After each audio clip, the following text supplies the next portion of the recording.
Hello students, 8th class I am teaching you third lesson. The name is Glimpses of the Past.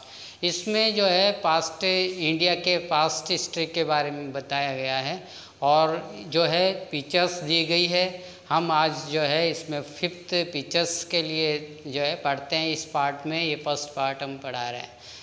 तो इसमें जो है first picture है, तो first pictures was taken from the functions in Delhi. ये दिल्ली से जो है एक फंक्शन हुआ था, उसमें से ये पिक्चर ली गई है। इन this picture Lata Mangeshkar famous singer is singing song, और इसमें जो है लता मंगेशकर है और वो अपना गाना जो है गा रही है।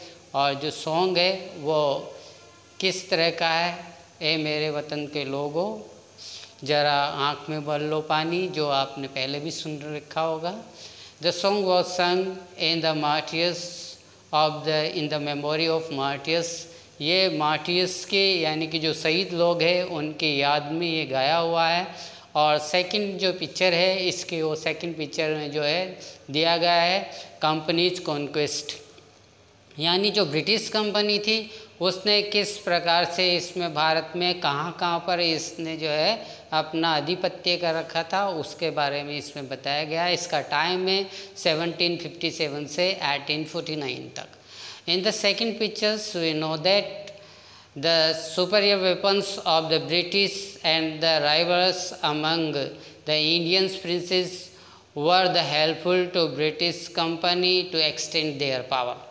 यानी इस बस जो सेकंड पिक्चर है उसमें हम देखते हैं कि जो कंपनी थी ब्रिटिश कंपनी, उसने किस प्रकार से यहाँ पर जो है अपना आधिपत्य फैलाया, अपना अधिकार पावर फैलाया।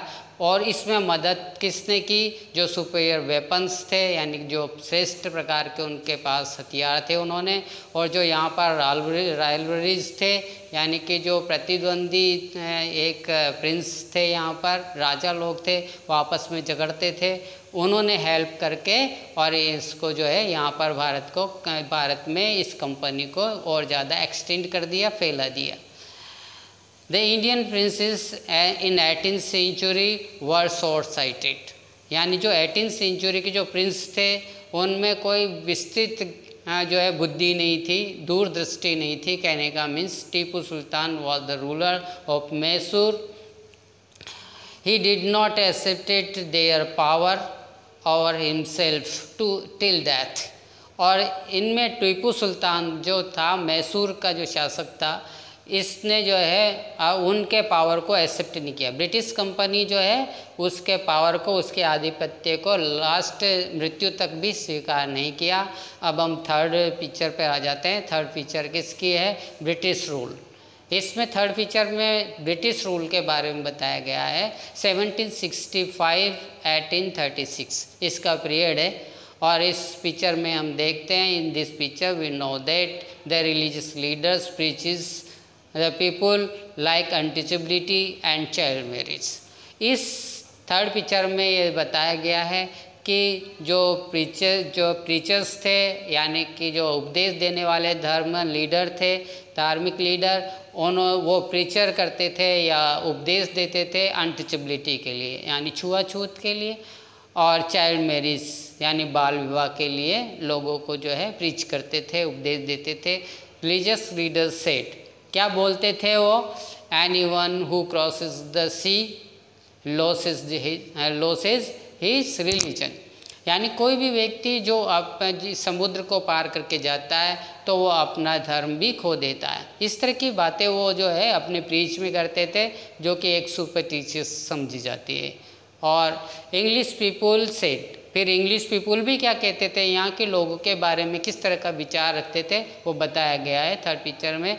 That natives were अनवर्थी of truth, यानी कि यहाँ के जो लोग हैं, भारत के लोग हैं, वो विश्वास के योग्य नहीं है। इस प्रकार की बातें इसमें थर्ड पिक्चर में बताई गई है। फोर्थ पिक्चर में हम देखते हैं राम मोहन रॉय।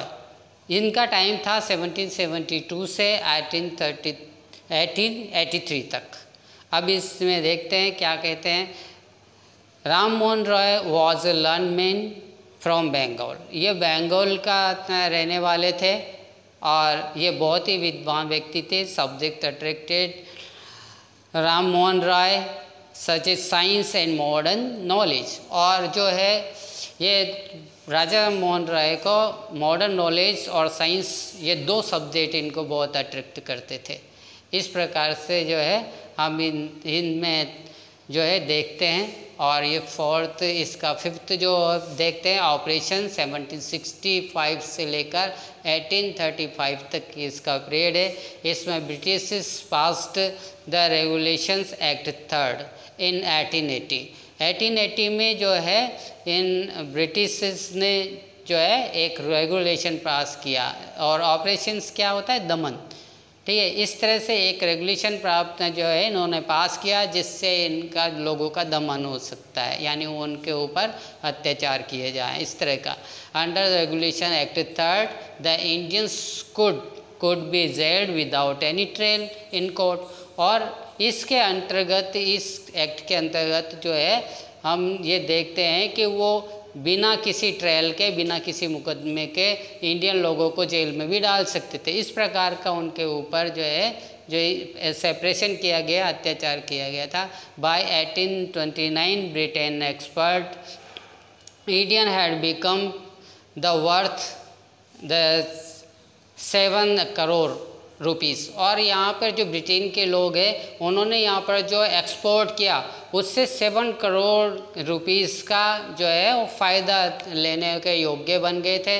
इस प्रकार से जो हम देखते हैं कि इस 5th पिक्चर में इस तरह का दमन जो है इसमें बताया गया है। अब नेक्स्ट पार्ट में हम पढ़ेंगे 6, 7, 8 और 9th जो है पिक्चर के बारे में।